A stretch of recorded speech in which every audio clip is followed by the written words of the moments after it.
اعوذ باللہ من الشیطان الرجیم، بسم اللہ الرحمن الرحیم۔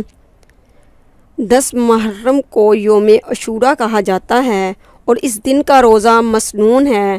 نبی صلی اللہ علیہ وآلہ وسلم نے مکہ میں بھی اور پھر مدینہ میں بھی اس کا بہت التزام کیا۔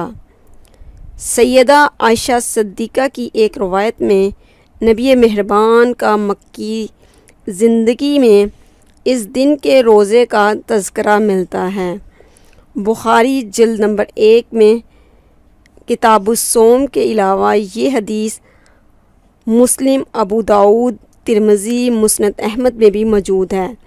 جب نبی صلی اللہ علیہ وآلہ وسلم ہجرت کر کے مدینہ تشریف لائے تو آپ کو معلوم ہوا کہ یہودی یوم عاشوراء کا روزہ رکھتے ہیں۔ آپ نے اس کی تفصیل پوچھی تو آپ کو بتایا گیا کہ اس دن بنی اسرائیل کو اللہ نے دشمنوں سے نجات دی تھی، جس کے بعد موسیٰ علیہ السلام نے اس دن کا روزہ رکھا۔ یہ سن کر حضور صلی اللہ علیہ وآلہ وسلم نے فرمایا، ہم تو ان یہودیوں سے کہیں زیادہ حضرت موسیٰ علیہ السلام کے قریب ہیں۔ چنانچہ آپ صلی اللہ علیہ وآلہ وسلم نے اس دن کا روزہ رکھا اور صحابہ کو بھی اس کا حکم دیا۔